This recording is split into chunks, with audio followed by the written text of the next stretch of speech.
ನಮಸ್ಕಾರ ಪ್ರಿಯ ವೀಕ್ಷಕರೇ, ಕಥಾಜ್ಞಾನ ಚಾನೆಲ್ಗೆ ಸುಸ್ವಾಗತ. ಇಂದು ನಾವು ಕಲಿಯುಗದ ಕಲ್ಪವೃಕ್ಷ ಔದುಂಬರ ವೃಕ್ಷದ ಪವಿತ್ರ ಕಥೆಯನ್ನು ಪ್ರಸ್ತುತಪಡಿಸುತ್ತಿದ್ದೇವೆ. ಔದುಂಬರ ಕಲ್ಪವೃಕ್ಷ ಕಾಮಧೇನುಶ್ಚ ಸಂಗಮ ಚಿಂತಾಮಣಿ ಗುರುರ್ಪಾದೋ ದುರ್ಲಭಂ ಭುವನತ್ರಯೇ. ನಮ್ಮ ಭಾರತದಲ್ಲಿ ಮನುಷ್ಯನ ಬದುಕಿನಲ್ಲಿ ಮರಗಳಿಗೂ ಆತ್ಮ ಇದ್ದಂತೆ ಗೌರವ ಕೊಡಲಾಗುತ್ತದೆ.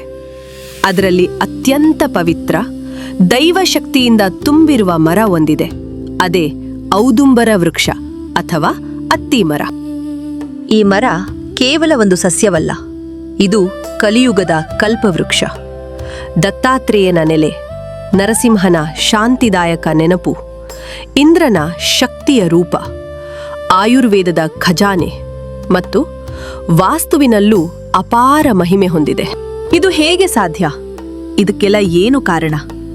ಬನ್ನಿ, ಇಂದು ನಾವು ಔದುಂಬರ ವೃಕ್ಷದ ಪವಿತ್ರ ಕಥೆಯನ್ನು ಕೇಳೋಣ.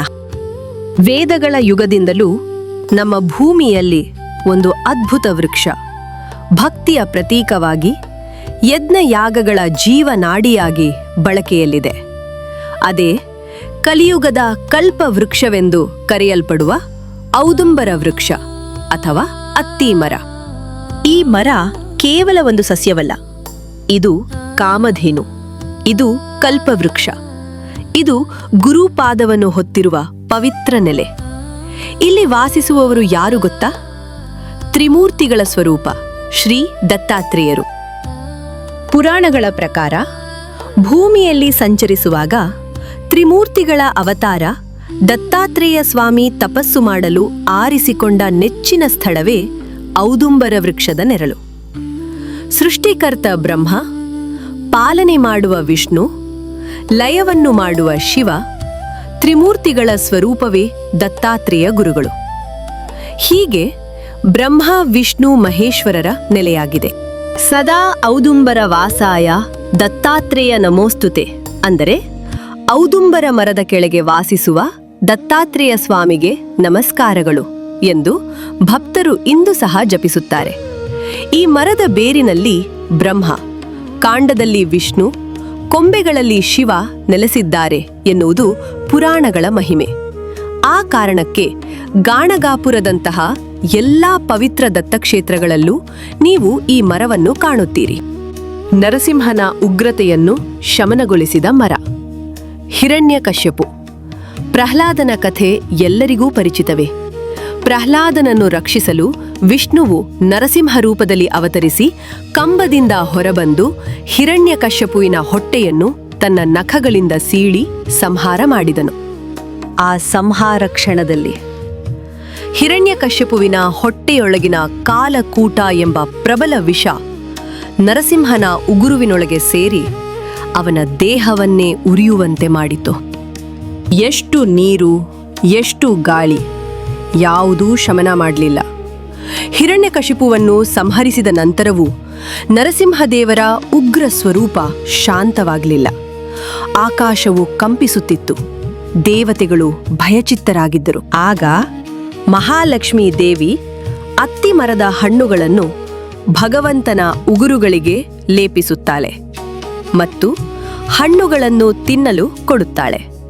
ಇದರಿಂದ ಅದ್ಭುತವಾಗಿಯೇ ನರಸಿಂಹನ ಉರಿ, ಕೋಪ, ತಾಪ ಎಲ್ಲವೂ ತಕ್ಷಣ ಶಮನವಾಯಿತು. ಸಂತುಷ್ಟರಾದ ನರಸಿಂಹ, ಅವತಾರಿಯಾದ ಮಹಾವಿಷ್ಣು ಆನಂದಭರಿತನಾಗಿ ಔದುಂಬರ ವೃಕ್ಷವನ್ನು ಆಶೀರ್ವದಿಸಿದನು. ಸ್ವರ್ಗದಲ್ಲಿರುವ ಕಲ್ಪವೃಕ್ಷಗಳಂತೆ ಎಂದೆಂದಿಗೂ ಫಲಪೂರ್ಣವಾಗಿರು. ನಿನ್ನ ದರ್ಶನ ಮಾಡಿದ ಭಕ್ತರ ಪಾಪ ಕ್ಲೇಶಗಳು ಕ್ಷೀಣಿಸಲಿ. ನಿನ್ನ ನೆರಳಲ್ಲಿ ಕುಳಿತು ಧ್ಯಾನ ಜಪ ಮಾಡಿದವರ ಇಷ್ಟಾರ್ಥಗಳು ಸಿದ್ಧಿಸಲಿ ಮತ್ತು ದತ್ತಾತ್ರೇಯರು ನಿನ್ನಲ್ಲಿ ಸದಾ ನೆಲೆಸಲಿ. ಇದರ ನಂತರದಿಂದ ಈ ಮರ ದತ್ತವೃಕ್ಷ ಎಂಬ ಪವಿತ್ರ ನಾಮ ಪಡೆಯಿತು. ಇಂದ್ರನ ಶಕ್ತಿಯ ರೂಪವಾದ ಮರ. ಇಂದ್ರನು ಒಮ್ಮೆ ಸೋಮಪಾನ ಮಾಡಿದಾಗ ಅವನ ದೇಹದಿಂದ ಹೊರಬಂದ ಬಲಶಕ್ತಿಯೇ ಔದುಂಬರ ವೃಕ್ಷವಾಗಿ ಭೂಮಿಯಲ್ಲಿ ಬೆಳೆಯಿತು. ಅದಕ್ಕಾಗಿ ಈ ಮರದ ಕಟ್ಟಿಗೆಗಳನ್ನು ಹೋಮ ಹವನಗಳಲ್ಲಿ ಅತ್ಯಂತ ಪವಿತ್ರವೆಂದು ಪರಿಗಣಿಸಲಾಯಿತು. ರಾಜ ಹರಿಶ್ಚಂದ್ರನ ಸಿಂಹಾಸನದ ಮರ. ನಂಬಿಕೆಯ ಪ್ರಕಾರ ಸತ್ಯವಂತ ರಾಜ ಹರಿಶ್ಚಂದ್ರನ ಸಿಂಹಾಸನವು ಔದುಂಬರ ಮರದ ಕಟ್ಟಿಗೆಯಿಂದ ಮಾಡಲಾಗಿತ್ತು. ಇದು ರಾಜಕೀಯ ಮತ್ತು ಧಾರ್ಮಿಕ ಮಹಿಮೆ ಎಷ್ಟು ಉನ್ನತವಾಗಿತ್ತೆಂದು ತೋರಿಸುತ್ತದೆ. ಭೂಲೋಕದ ಕಲ್ಪವೃಕ್ಷ. ಔದುಂಬರ ವೃಕ್ಷದ ಕೆಳಗೆ ಕುಳಿತು 7 ದಿನ, 21 ದಿನ, 48 ದಿನ ನಿಯಮದಿಂದ ಜಪ ಧ್ಯಾನ ಮಾಡಿದರೆ ಭಕ್ತರ ಮನೋಭಿಲಾಷೆಗಳು ಪೂರ್ಣವಾಗುತ್ತವೆ ಎಂಬ ನಂಬಿಕೆ ಶತಮಾನಗಳಿಂದ ಇದೆ. ಇಲ್ಲಿ ಮಾಡುವ ಹೋಮ ಹವನಗಳ ಭಸ್ಮದಿಂದ ಬಾಲಗ್ರಹ ಪೀಡೆಗಳು ನಿವಾರಣೆಯಾಗುತ್ತದೆ.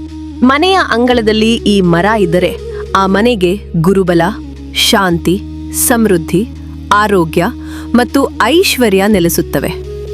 ಗುರುಬಲವಿಲ್ಲದವರು ಈ ಮರವನ್ನು ಪೂಜಿಸುವುದರಿಂದ ಗುರುಬಲ ಕೂಡಿ ಬರುತ್ತದೆ. ಔದುಂಬರದ ಔಷಧೀಯ ಮಹಿಮೆ. ಈ ಮರದ ಎಲೆ, ಬೇರು, ತೊಗಟೆ, ಹಣ್ಣು ಪ್ರತಿ ಭಾಗದಲ್ಲೂ ಔಷಧೀಯ ಶಕ್ತಿ. ಹಸುಗಳು ಇದರ ಹಣ್ಣನ್ನು ತಿಂದು ಆರೋಗ್ಯವಂತವಾಗುತ್ತವೆ. ಆಯುರ್ವೇದದಲ್ಲಿ ಈ ಮರವು ಅಮೂಲ್ಯ. ಮಧುಮೇಹ ನಿಯಂತ್ರಣಕ್ಕೆ ಈ ಮರದ ತೊಗಟೆಯನ್ನು ಉಪಯೋಗಿಸುತ್ತಾರೆ. ಜೀರ್ಣಶಕ್ತಿ ಹೆಚ್ಚಿಸಲು ಅತ್ತಿ ಹಣ್ಣನ್ನು ಸೇವಿಸುತ್ತಾರೆ. ಗಾಯ ಕುರಗಳನ್ನು ಗುಣಪಡಿಸಲು ಮರದ ಹಾಲನ್ನು ಬಳಸುತ್ತಾರೆ. ತಂಪು ಗುಣಕ್ಕಾಗಿ ಮತ್ತು ಉಷ್ಣತೆ ಕಡಿಮೆ ಮಾಡಲು ಎಲೆ ಮತ್ತು ಹಣ್ಣುಗಳು ಸಹಕಾರಿ. ಅದಕ್ಕಾಗಿ ಔದುಂಬರ ಮರವನ್ನು ಆಯುರ್ವೇದ ವೈದ್ಯ ತನ್ನ ಮನೆಯಲ್ಲಿ ಇರಿಸಿಕೊಂಡಿದ್ದಾನೆ ಎಂದು ಹೇಳುತ್ತಾರೆ. ಜ್ಯೋತಿಷ್ಯ ಮತ್ತು ವಾಸ್ತು. ಈ ಮರವು ಶುಕ್ರ ಗ್ರಹಕ್ಕೆ ಸಂಬಂಧಿಸಿದೆ. ಶುಕ್ರದೋಷ ನಿವಾರಣೆಗೆ ಈ ಮರದ ಪೂಜೆ ಮಾಡುತ್ತಾರೆ. ಮನೆಯ ದಕ್ಷಿಣ ಅಥವಾ ಪಶ್ಚಿಮ ಭಾಗದಲ್ಲಿ ಇದ್ದರೆ ಶುಭ. ಮರದ ವೈಜ್ಞಾನಿಕ ಅದ್ಭುತ. ಔದುಂಬರ ಮರದ ಹೂಗಳು ಕಣ್ಣಿಗೆ ಕಾಣಿಸೋದಿಲ್ಲ. ಅವು ಕಾಯಿಯ ಒಳಗೆ ಇರ್ತವೆ. ಅದೇ ಕಾರಣಕ್ಕೆ ಅತ್ತಿ ಕಾಯಿಗಳು ನೇರವಾಗಿ ಕಾಂಡಕ್ಕೆ, ಗೊಂಚಲುಗಳಲ್ಲಿ ಮೂಡುತ್ತವೆ. ಈ ರೀತಿ ಹೂವು, ಹಣ್ಣು, ಔಷಧಿ, ಧರ್ಮ ಎಲ್ಲರನ್ನೂ ಒಂದೇ ದೇಹದಲ್ಲಿ ಹೊರುವ ಮರ ನಿಜಕ್ಕೂ ಅಪರೂಪ. ಔದುಂಬರ ವೃಕ್ಷ ಕೇವಲ ಒಂದು ಸಸ್ಯ ಅಲ್ಲ. ಅದು ದತ್ತಾತ್ರೇಯನ ಸನ್ನಿಧಿ, ನರಸಿಂಹನ ಶಾಂತಿ, ಇಂದ್ರನ ಶಕ್ತಿ, ಹರಿಶ್ಚಂದ್ರನ ಸತ್ಯ, ಆಯುರ್ವೇದದ ಔಷಧಿ, ಜ್ಯೋತಿಷ್ಯದ ಪರಿಹಾರ, ವಾಸ್ತುವಿನ ರಕ್ಷೆ ಎಲ್ಲವನ್ನೂ ಒಂದೇ ದೇಹದಲ್ಲಿ ಹೊಂದಿದ ದೈವಿಕ ಜೀವನ ವೃಕ್ಷ. ಈ ಮರದ ಕೆಳಗೆ ಒಂದು ಕ್ಷಣ ಕುಳಿತು ಮಾಡಿದ ಪ್ರಾರ್ಥನೆ ಮನಸ್ಸನ್ನು ಶಾಂತಿಗೊಳಿಸುತ್ತದೆ, ಆತ್ಮಕ್ಕೆ ನೆಮ್ಮದಿ ಕೊಡುತ್ತದೆ, ಪಾಪವನ್ನು ಕರಗಿಸುತ್ತದೆ. ಭಕ್ತನ ಮನಸ್ಸು ಶುದ್ಧವಾದರೆ ಈ ಮರವೇ ದತ್ತಾತ್ರೇಯರ ದೇಗುಲ. ಅದರ ನೆರಳಲ್ಲಿ ಒಂದು ಕ್ಷಣ ಕುಳಿತು ಗುರುಭಜನೆ ಮಾಡಿದರೂ ಮನಸ್ಸು ತಂಪಾಗಿ ಕರ್ಮಗಳು ಸರಾಗವಾಗಿ ನಡೆಯುತ್ತವೆ ಎಂಬ ನಂಬಿಕೆ ಭಕ್ತರ ಹೃದಯಗಳಲ್ಲಿ ಗಟ್ಟಿಯಾಗಿ ನೆಲೆಸಿದೆ. ಔದುಂಬರ ವೃಕ್ಷದ ನೆರಳಿಗೆ ಬಂದವನು ದೇವರ ಸನ್ನಿಧಿಗೇ ಬಂದಂತೆ. ಈ ಕತೆ ಭಕ್ತಿಯ, ಪೌರಾಣಿಕತೆಯ, ಪವಿತ್ರ ನಂಬಿಕೆಯ ಒಂದು ದಿವ್ಯ ಯಾನ. ಇಂದಿನ ಈ ಕಥೆಯು ತಮಗೆ ಇಷ್ಟವಾದಲ್ಲಿ ಲೈಕ್, ಶೇರ್, ಸಬ್ಸ್ಕ್ರೈಬ್ ಮತ್ತು ಕಮೆಂಟ್ ಮಾಡಿ. ಮತ್ತು ಮುಂಬರುವ ಕಥೆಗಳನ್ನು ನೋಡಲು ಮರೆಯದಿರಿ. ಧನ್ಯವಾದಗಳು.